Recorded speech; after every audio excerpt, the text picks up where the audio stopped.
Dia, gente. Tá todo mundo acordado ainda? Erga a mão lá em cima, assim, ó, dá uma alongada. Fica muito tempo sentado, ainda mais de manhã, demora um pouquinho para engrenar.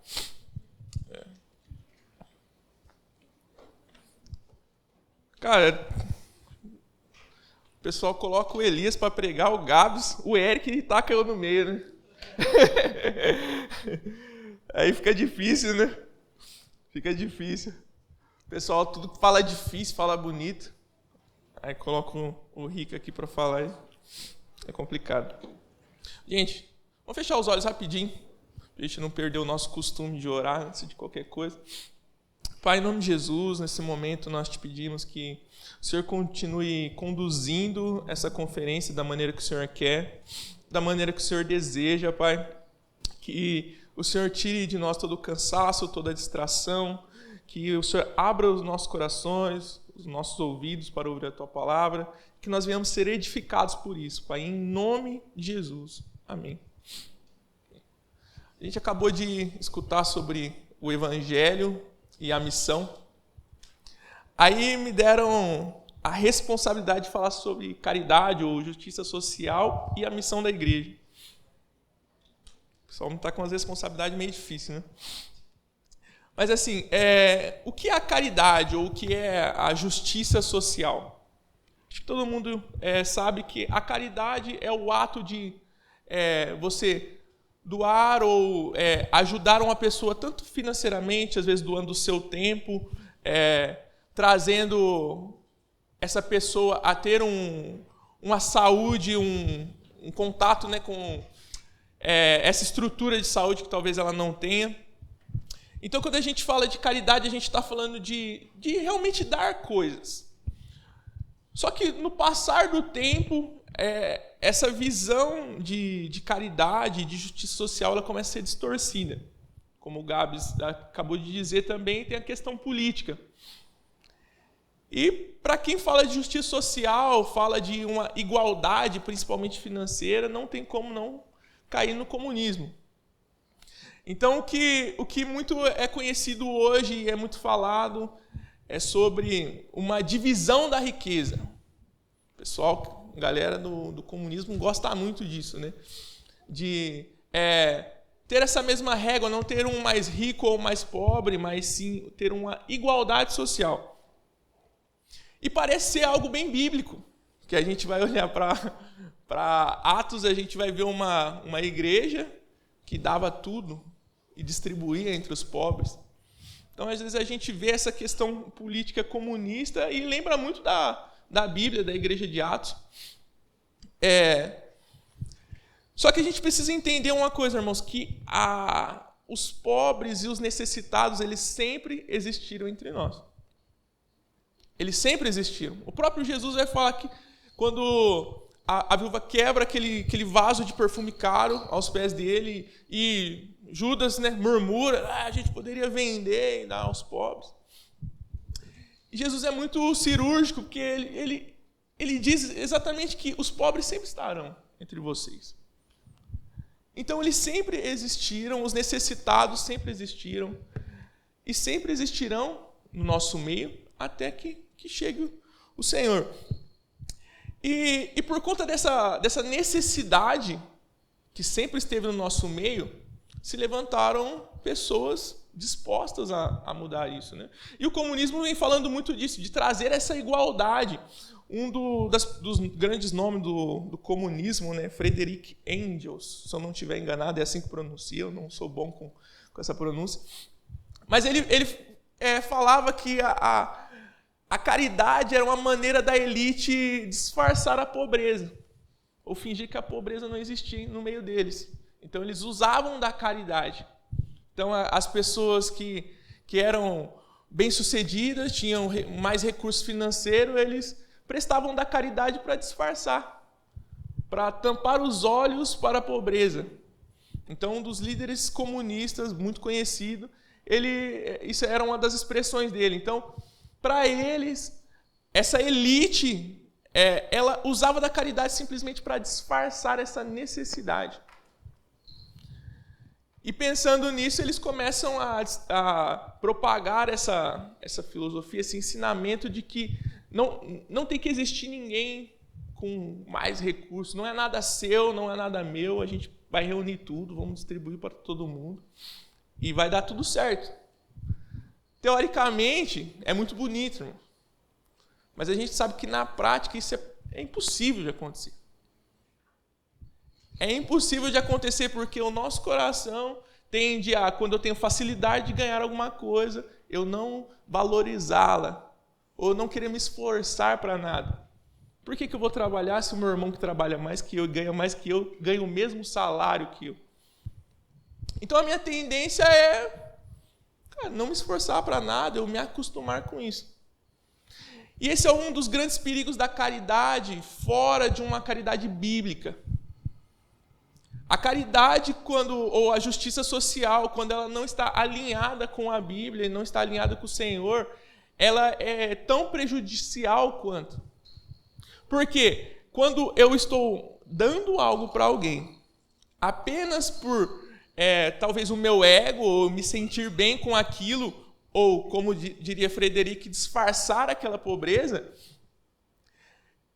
eu estou prendendo ela na miséria, porque eu estou só querendo dar algo, e não estou nem aí com essa pessoa. E, ao mesmo tempo, eu estou alimentando o meu ego, porque eu acho que eu estou fazendo algo positivo.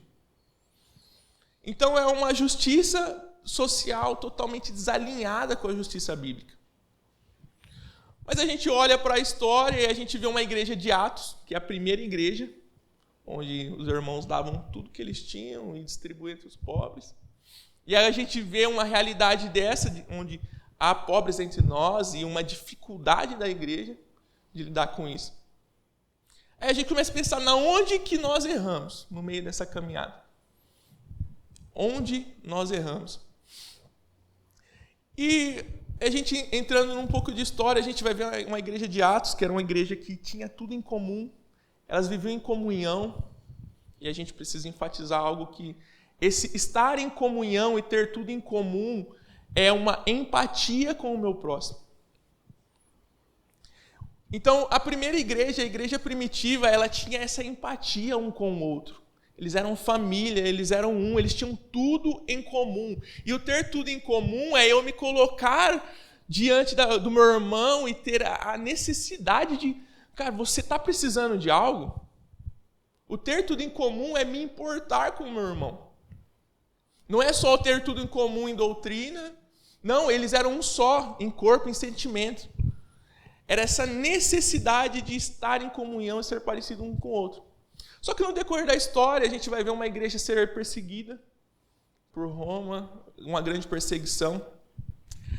Até um certo momento que um dos imperadores, Constantino I, ele começa a simpatizar com o evangelho. Começa a simpatizar com o evangelho. Alguns dizem que ele se converteu, outros dizem que foi apenas uma simpatia mesmo com o evangelho. Assim, vamos começar a cessar essa perseguição aí, vamos deixar o pessoal um pouquinho mais livre. Então, essa grande perseguição que tinha contra a igreja, ela começa a acabar. O Estado, que era quem perseguia a igreja, não persegue mais a igreja, pelo contrário, deixa esse pessoal em paz. Até chegar Teodósio, nome estranho, diferente, que ele insere o cristianismo como a religião oficial do império. Então, agora, todo o Império Romano ele precisava aceitar essa religião, e não só ser a religião oficial do império, qualquer outra religião tinha que ser extinguida do império. Então, aquela liberdade religiosa que já não era tão comum, mas ela já não existe mais, e agora o que domina é o cristianismo. Porque o império ordenou que o cristianismo dominasse. Agora é a religião oficial do império. E aí entra um dos grandes problemas, que a igreja ela começa a se tornar mais política. Não que seja errado a política no meio religioso, mas Agora, o interesse da igreja começa a se tornar mais político do que o interesse de ganhar pessoas, de propagar essa mensagem, esse evangelho que o Gabs nos apresentou. Ele começa a se tornar muito político. E no meio da política, irmãos, a gente sabe, começa a surgir alguns interesses. Pessoas querendo governar. E um dos motivos do cristianismo ser inserido dentro do império é que começou a crescer demais. Começou a crescer demais. Quanto mais eles batiam no povo, mais a igreja crescia. Tinha até a expressão, né, que o sangue dos mártires era como uma semente. Cada vez que eles matavam um cristão, parece que crescia mais. Então, é aquela velha história. Se a gente não pode acabar com eles, vamos juntar esse pessoal com a gente, cara. E a igreja foi inserida no Estado. E, ao ser inserida na política, começa a entrar o que o Elias citou ontem de uma igreja-instituição. Começa a surgir alguns interesses próprios, algum individualismo. Até porque, quando a gente fala de uma religião que é imposta pelo Estado, a gente está falando de pessoas que não se converteram. Pessoas que foram obrigadas a aceitar uma religião. E a diferença da igreja de Atos era uma igreja que as pessoas eram tocadas e transformadas. Agora nós temos uma igreja que ela é obrigada a adorar o Senhor. Havia alguns convertidos, isso sem dúvida. Mas tinha também algum povo que era obrigado, porque o império o obrigava a adorar o Senhor, a cultuar ao Senhor. E a gente sabe que uma pessoa não convertida no meio é aquela questão do joio e do trigo. Elas podem até ser parecidas, ter os mesmos costumes, mas a essência dela é diferente. É totalmente diferente. E no meio dessa caminhada, dessa jornada da igreja, isso começa a crescer, ampliar, começa a se tornar muito político. A gente tem a questão antes da reforma. Você vai ver muito aquela fase sombria da igreja, que a igreja perseguia e matava várias pessoas por conta de religião, das indulgências. A galera estava vendendo salvação, estava vendendo tudo. Depois da reforma também. Então, foi crescendo várias coisas e foram deixando de lado o amar ao próximo. Tinha, sem dúvida, porque onde a igreja nunca acabou, o Gabs falou sobre isso, a igreja nunca acabou, ela pode ter passado por uma fase sombria, mas sempre tinha os remanescentes, então, sem dúvida, tinha irmãos caridosos, tinha irmãos que estavam ali lutando pela causa do órfão e da viúva, mas, infelizmente, a grande maioria e a liderança principal da igreja não tinha esse foco. O foco era mais político do que propagar esse evangelho, levar essa justiça social. E no meio disso tudo, começa essa loucura. Aí levanta alguns líderes políticos, essa loucura na igreja toda, que nos afeta até hoje, irmãos.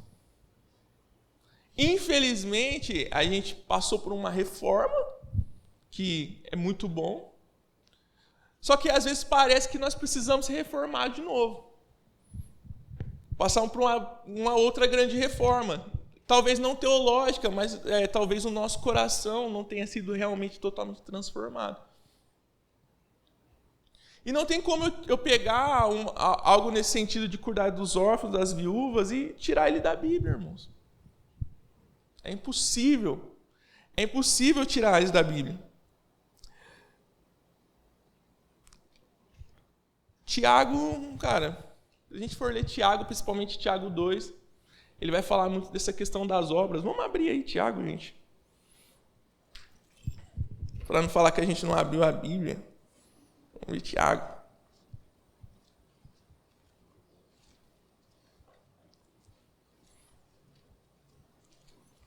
Tiago, meu Deus.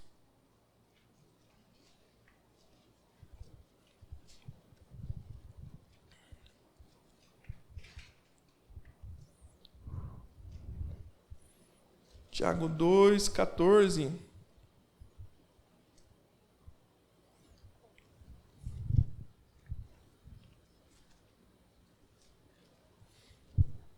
Tiago 2,14, ele vai falar o seguinte, gente.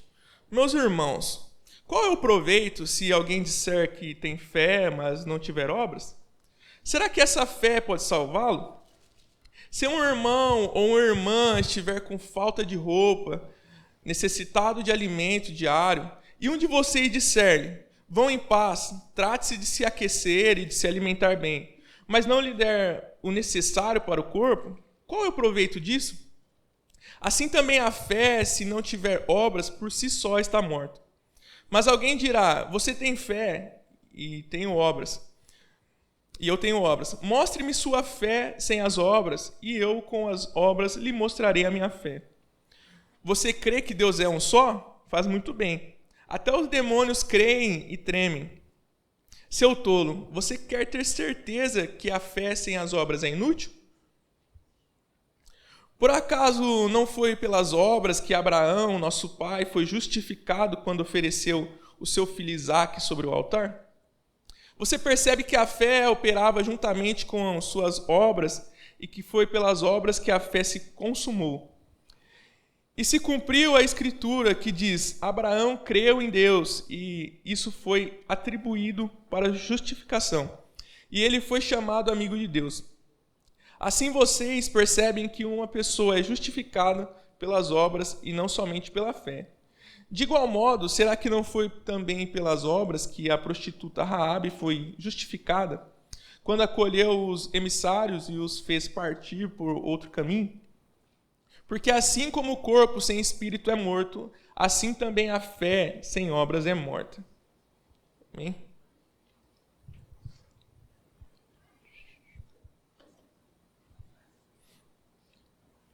Então, irmãos, por mais que a igreja ela passou historicamente por uma situação de frieza desse amor ao próximo, dessa empatia pelo próximo, fica uma dica aí, gente, estudem a história da igreja, é muito importante, ainda mais a gente está falando de uma conferência que fala da missão da igreja, muito importante a gente saber por que a igreja contemporânea se tornou o que se tornou, por que estamos vivendo isso. Fecha o parênteses. Então, quando o Tiago ele começa a enfatizar essa questão de uma fé que ela demonstra obras. Uma fé que ela não é encarnada em obras, ele diz que é uma fé morta. Por quê, irmãos? Porque não tem como eu falar que creio e verdadeiramente eu crer e não fazer nada. Tem que acontecer alguma coisa. Precisa acontecer alguma coisa. O resultado da minha fé, ela precisa ser expresso através de obras. As obras não vão justificar não vão me levar à salvação, não vou ser justificado dos meus pecados pelas minhas obras. Mas as minhas obras vão dizer se eu fui justificado pela minha fé. Então, irmãos, não tem como a gente viver um evangelho como esse evangelho verdadeiro que o Gabs falou, e isso não nos levar a praticar boas obras. Infelizmente, nós vimos hoje em dia uma igreja como instituição, eu gostei muito, cara, dessa expressão do Elias, que não visa tanto alcançar e amar essas pessoas, como a igreja de Atos. Ela visa interesses próprios, como a igreja política. E essa igreja política é uma igreja muito perigosa, porque é uma igreja cheia de pessoas vazias. É uma igreja cheia de pessoas vazias. E Tiago ele enfatiza muito essa questão das obras, e é muito interessante que ele fala o seguinte, cara, se o seu irmão tem fome, e você despede ele, cara, procura se alimentar.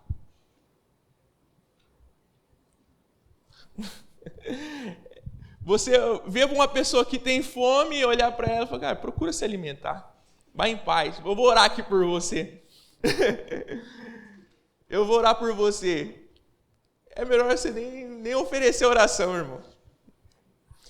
E sabe o que é interessante? Que Tiago ele tá expressando um sentimento que Jesus teve na multiplicação dos pães. Que Jesus teve compaixão. Sabe o que os discípulos falaram? Os discípulos falaram o seguinte, Senhor, manda esse pessoal embora para se alimentar. Já está escurecendo, ninguém comeu ainda. Está todo mundo cheio de fome. Manda esse pessoal embora, amanhã o pessoal volta aí. Jesus se compadecendo deles. E sabe o que é o mais interessante? Que os discípulos eles tinham acabado de retornar de uma missão onde eles deram testemunho. Nós curamos, nós libertamos pessoas de espíritos malignos. E agora eles voltam e falam para Jesus, cara, manda esse povo embora, não tem comida para todo mundo, não. Não tem comida para todo mundo. E Jesus, ele fala, deem vocês de comer para eles. Algo que eu aprendo com isso é que às vezes nós cremos que Jesus pode fazer algumas coisas e outras não. Eles tinham acabado de curar enfermos, irmão. Imagina um paralítico andando. E talvez eles não tinham fé suficiente de achar que Jesus conseguiria alimentar todo mundo. Mas uma atitude de fé, até do próprio Jesus, que é o Senhor, ela parte de um sentimento de empatia.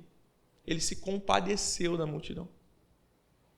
O compadecer é... Cara, imagina Jesus olhando para aquela multidão como ovelhas que não têm pastor.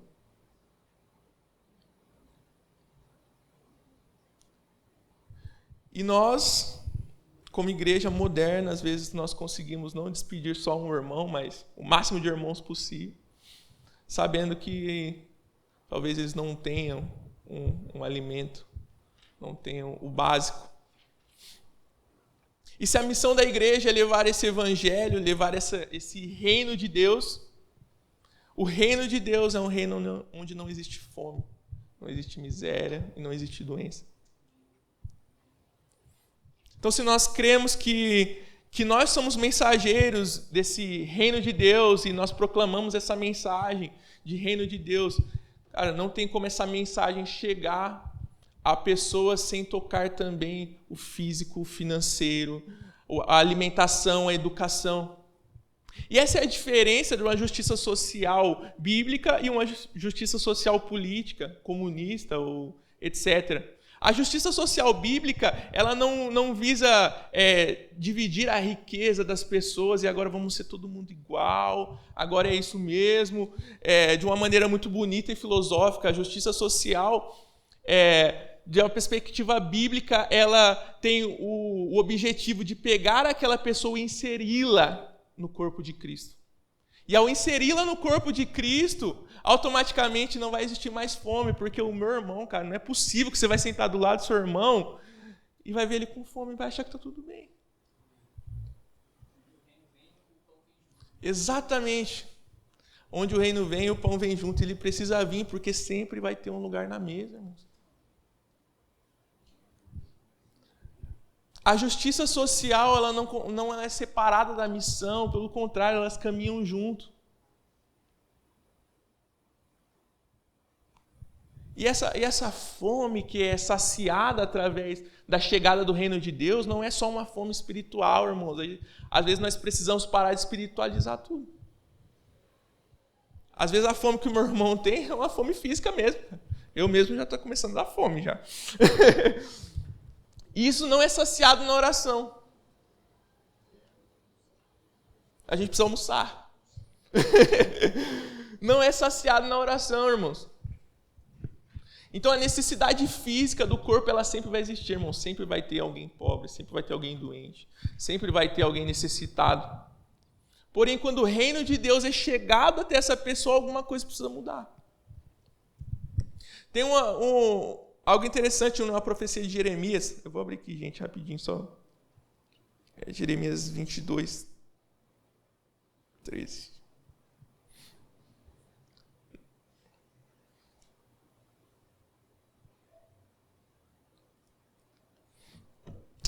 Jeremias está lançando uma profecia.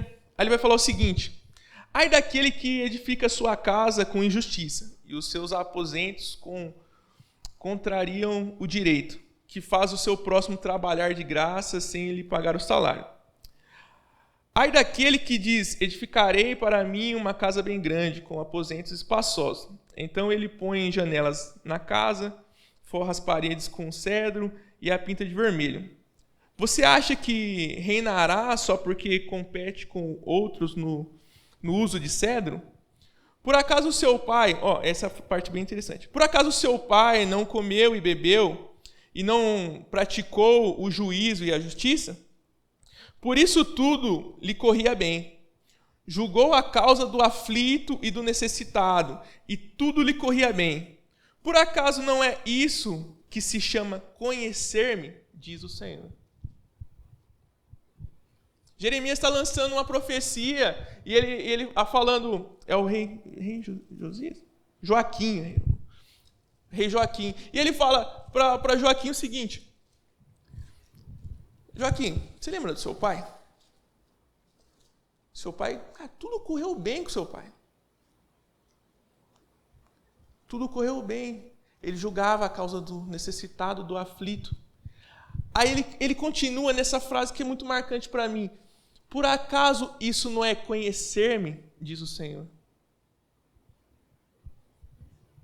O Senhor dizendo através do profeta Jeremias: o conhecer-me é lutar pela causa do órfão, da viúva e do necessitado. Isso é o resultado de conhecer-me. E não é uma moeda de troca, irmãos. Não era tudo corria bem porque ele fazia isso. Não, era por uma dos motivos é esse. Cara, estava tudo bem com seu pai lá. Ele fazia tudo certinho. Cuidava dos órfãos, das viúvas. Por quê? Porque ele me conhecia. O conhecer o Senhor resulta em cuidar dos órfãos, das viúvas, dos necessitados. Eles sempre vão existir entre nós, irmãos, até que tudo seja consumado no grande dia. Mas enquanto não for consumado, é uma responsabilidade nossa fazer algo prático. Levantar dos nossos lugares de uma maneira realmente física e abraçar essas pessoas. Levar um evangelho de uma mensagem de arrependimento, de uma mensagem de salvação, de um plano, de um propósito eterno, que não só cura o físico, não só nos conecta novamente com o Senhor, mas sacia as nossas necessidades físicas também. E a missão da igreja, irmãos, é propagar esse reino, levar esse reino, como o Gabs falou. E não tem como você abortar o cuidado dessas pessoas do plano do Senhor. É impossível abortar. Por isso que uma igreja doente, uma igreja como instituição, é uma igreja que aborta o órfão, a viúva, o necessitado. Como o Elias falou, o morador de rua é aquilo que a cidade cuspiu. Ele não serve mais para nada. E se não serve para o espírito da cidade e para a igreja como instituição, eles precisam ser acolhidos pela igreja, corpo de Cristo. Por quê? Porque onde o reino chega não existe mais morador de rua, irmãos. Não existe mais. Imagina, cara, se considerar um morador de rua um membro do corpo de Cristo. Esse era o grande escândalo de Jesus. Todo mundo o esperava como um líder político, poderoso, militar, alguém que ia transformar todas as coisas, ia chegar contra o Império Romano e acabar com tudo. Encontra com um cara que falava que não tinha onde reclinar a cabeça.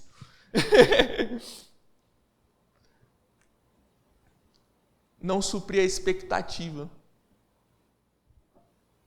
Não supria a expectativa de uma igreja como instituição. Mas esse mesmo Jesus, que era dono de tudo e ao mesmo tempo não tinha nada, nos ensina que nós precisamos se deixar ser compadecidos pelo nosso próximo. Olhar para o nosso próximo e amá-lo. saber abraçar o órfão, a viúva, o necessitado. E da mesma maneira, como vai dizer Tiago no capítulo anterior, ele vai falar, cara, se você faz a acepção também do rico, você coloca ele no lugar de honra, você também está errado. A gente está falando de justiça social, mas exaltar também o rico na igreja também entra na mesma questão. Jesus ele sabia abraçar o órfão, a viúva, o necessitado, a prostituta, e ele também entrava na casa de Zaqueu, que era rico e era ladrão. Olha que negócio interessante, né? Então nós precisamos nos deixar ser transformados pelo Senhor e essa transformação nos levar à caridade, à justiça, levar essa justiça de uma maneira prática. No Pacto de Lausanne, no artigo 5, ele vai falar sobre essa questão de justiça social, desse dever. Quem não tiver, gente, eu tenho em PDF, acho que eu mandei no grupo dos meninos, a ata com todos os pontos e tal. É bem interessante. Então, se alguém quiser, nos procure aí que a gente tem. A gente providencia. Hã? Esse pode que é público, não é pirateado não, viu, gente? Misericórdia. Aí, não, tem alguns pontos interessantes desse artigo deles, o artigo 5, que vai falar de justiça social. Aí um dos pontos interessantes, ele vai falar o seguinte, né? Tem um corte, uma reflexão, né, que faz através disso. A caridade não é opcional, mas uma consequência do evangelho. Aí tem um trecho da parte 5 que ele vai falar assim, o pacto vai dizer, da salvação recebida em Cristo deve produzir boas obras, incluindo cuidar dos necessitados, não como meio de salvação, mas como testemunho real da fé. Então, o cuidado, a justiça social levada pela igreja não é algo que vai salvar a pessoa. As nossas obras sociais não vão salvar a pessoa. Mas ela é um testemunho da nossa fé. Nós estamos testemunhando a nossa fé em Jesus através das nossas obras. E, gente, eu não vou prolongar, porque a gente já esticou. Depois, se vocês tiverem interesse no PDF, a gente manda lá. Mas, basicamente, para a gente resumir, os pobres sempre estarão entre nós, gente. Até que o Senhor venha e consuma todas as coisas. E é uma responsabilidade nossa, como igreja, fazer alguma coisa por eles. Não para que nós venhamos ser justificados e salvos através disso, mas é um testemunho da nossa fé. Porque eu creio, então eu acolho. Eu não acolho para ser salvo. Eu acolho porque eu fui salvo.